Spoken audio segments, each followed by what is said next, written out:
Sri Adelia. Saya, Bu. Yeni Trisnawati. Saya, Bu. Baiklah. Di sini siapa ketua kelasnya? Saya, Bu. Silakan pimpin doanya dulu sebelum kita belajar. Silakan berdoa mulai. Selesai. Oke, kita masuk ke pembelajaran kita hari ini, yaitu tentang sifat-sifat operasi hitung bilangan bulat. Baiklah, sebelum masuk ke materi, mau tanya, kenapa sih kita harus belajar materi ini? Ada yang tahu nggak? Saya, Bu. Silakan. Untuk mengetahui jumlah dan hasil dalam operasi itu. Ada lagi? Saya, Bu. Ya. Berguna untuk kehidupan sehari-hari dalam berhitung jumlah jualan.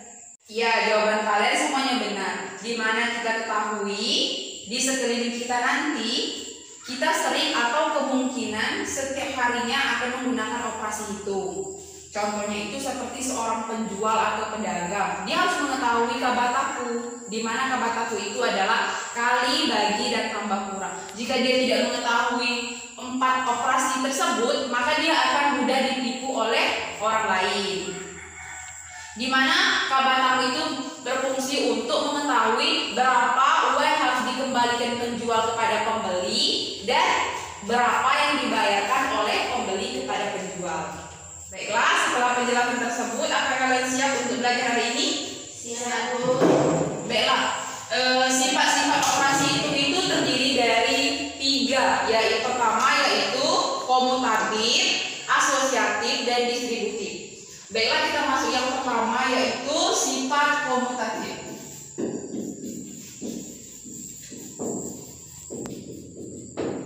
Ada yang tahu apa itu komutatif? Karena tidak ada yang tahu, komutatif adalah sifat pertukaran.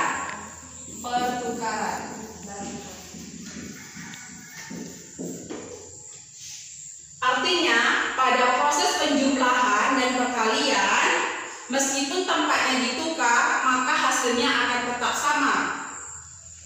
Yang pertama, kita akan membahas penjumlahan. Di dalam penjumlahan ini sendiri berlaku rumus yaitu A ditambah B sama dengan B ditambah A. Di mana jika A ini terletak di belakang ataupun di depan, maka hasil penjumlahan ini akan tetap sama. Yang ini dan ini akan tetap sama. Contohnya yaitu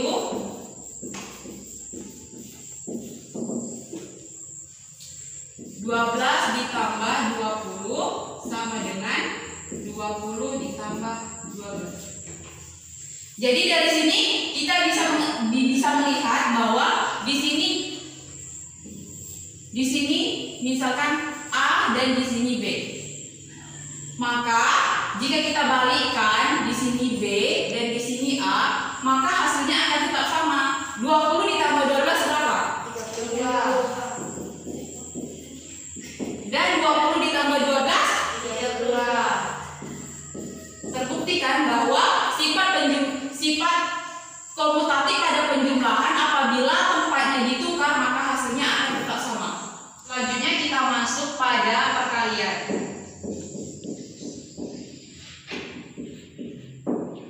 Pada sifat komutatif yang kedua yaitu perkalian, berlaku rumus yaitu A dikali B sama dengan B dikali A. Jadi sama saja, A dikali B sama dengan B dikali A. Hanya saja tandanya aja yang berubah, tadi tambah, sekarang kali. Contohnya yaitu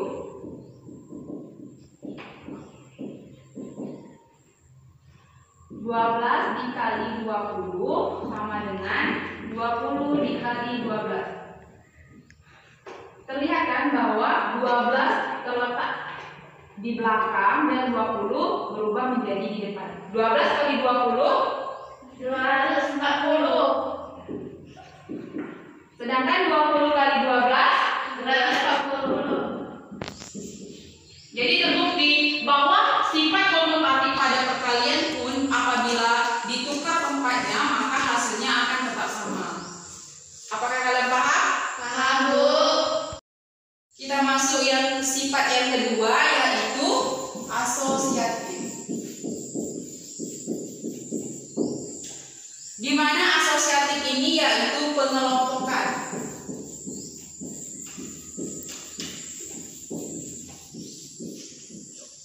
Artinya pada proses penjumlahan dan perkalian, meskipun dikelompokkan dengan cara yang berbeda, maka hasilnya akan tetap sama. Berarti dia hanya berlaku pada penjumlahan dan perkalian, termasuk komutatif, hanya berlaku pada penjumlahan dan perkalian saja. Kita masuk yang pertama, yaitu sifat komutatif pada penjumlahan. Pada penjumlahan, sifat asosiatif berlaku rumus yaitu A ditambah B dalam kurung ya, ditambah C sama dengan A ditambah dalam kurung B ditambah C. Jadi di sini pengelompokannya itu terjadi pada awalnya itu A dan B dikelompokkan menjadi satu kurung. Tetapi karena dia menjadi sifat asosiatif, maka dikelompokkan menjadi yang berbeda. Tadi kan sudah dikatakan bahwa pengelompokan dengan cara yang berbeda. Jadi B dan C dikelompokkan menjadi A ditambah dalam kurung B ditambah C. Contohnya yaitu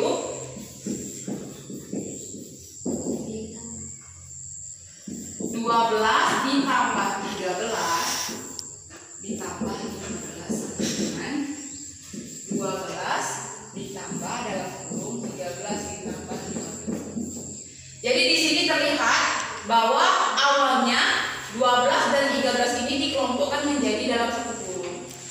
Karena ada sifat asosiatif, maka berubah menjadi 13 ditambah 15 yang di dalam kurung. Karena sifat asosiatif ini juga dikatakan bahwa hasilnya akan tetap sama jika dikelompokkan. Berbeda apabila berbeda, maka hasilnya akan tetap sama walaupun berubah tempatnya, kurungnya. Jadi 12 ditambah 13 25. Karena dia dalam kurung, maka kita harus mengerjakan yang dalam kurung dulu. Kan setiap penjumlahan atau perkalian jika terdapat kurung, maka yang dalam kurung kita kerjakan dulu. Di sini berarti kita turunkan angka 12 baru ditambah dengan 13 ditambah 15 28. Apakah hasilnya sama? 5 ditambah 15 40. 12 ditambah 28 40. Jadi di sini juga terbukti bahwa jika dia dikelompokkan dengan cara yang berbeda, maka hasilnya akan tetap sama. Kita masuk ke yang kedua, yaitu perkalian. Pada sifat asosiatif perkalian terdapat rumus A dikali B dikali C sama dengan A dikali dalam kurung B dikali C. Jadi di sini yang berubah hanya tanda yang tadinya tambah sekarang yaitu kali. Contohnya yaitu 2 dalam kurung 12 dikali 13 dikali 15 sama dengan 12 dalam kurung 13 dikali 15. Jadi sini dapat kita lihat bahwa pengelompokan yang berbeda yaitu awalnya 12 dan 13 dikelompokkan dan akhirnya menjadi 13 dan 15. 12 dikali 13 156. kita turunkan angka 15,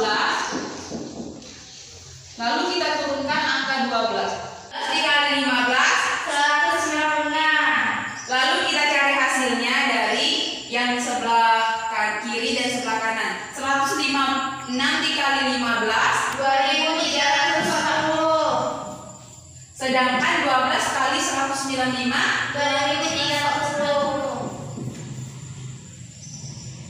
Maka hasilnya itu sama walaupun dibalikan, walaupun dikelompokkan, walaupun dia di depan dan di belakang, maka hasilnya tetap sama. Jadi terbukti bahwa sifat asosiatif pada perkalian dan penjumlahan walaupun dia dikelompokkan dengan cara yang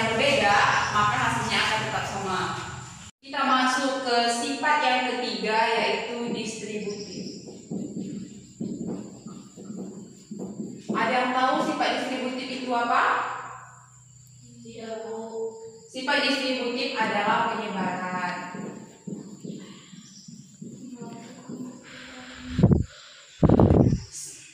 Operasi perkalian dengan penjumlahan atau pengurangan. Jadi sifat distributif atau penyebaran ini hanya terdapat pada yang pertama, perkalian dengan penjumlahan,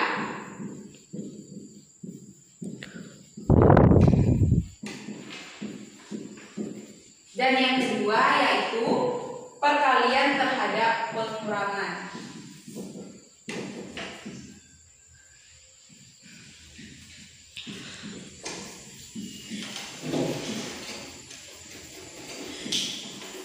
Kita bahas yang pertama yaitu perkalian dengan penjumlahan.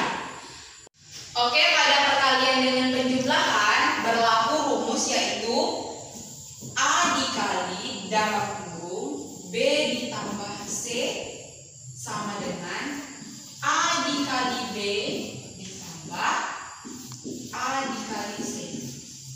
Penyebaran. Arti penyebaran itu meluaskan, berarti A ini disebarkan menjadi A dikali B ditambah A dikali C. Contohnya 2 dikali dalam kurung 3 ditambah 4, maka penyebarannya itu menjadi dalam kurung 2 dikali 3 ditambah dalam kurung 2 dikali 4. Hasil dari distributif ini hasilnya itu sama ataupun tidak sama, kita tidak mengetahui karena dari definisinya tidak dikatakan bahwa hasilnya itu sama ataupun tidak. Mari kita lihat sama-sama, kita turunkan angka 2, lalu 3 ditambah 4, 7. 2 dikali 3, 6. 2 dikali 4, 8. 2 dikali 7 hasilnya berapa? 14. 6 ditambah 8, 14. Ini hasilnya. Jadi kita tidak bisa tahu bahwa hasilnya itu sama ataupun tidak. Kita masuk ke yang kedua yaitu perkalian terhadap pengurangan. Di dalam sifat distributif perkalian terhadap pengurangan berlaku rumus yaitu A dikali dalam kurung B dikurang C sama dengan A dikali B dikurang A dikali C. Sama dengan sifat yang sebelumnya yaitu asosiatif, yang berubah itu hanya tandanya saja. Contohnya yaitu 2 dalam kurung 5 dikurang 4 menjadi dalam kurung 2 dikali 5 dikurang 2 dikali 4. Jadi kita sudah lihat bahwa penyebarannya itu angka 2 yang disebarkan menjadi seperti ini. Kita lihat hasilnya, turunkan angka 2 karena yang dalamnya adalah 5 dikurang 4, 1.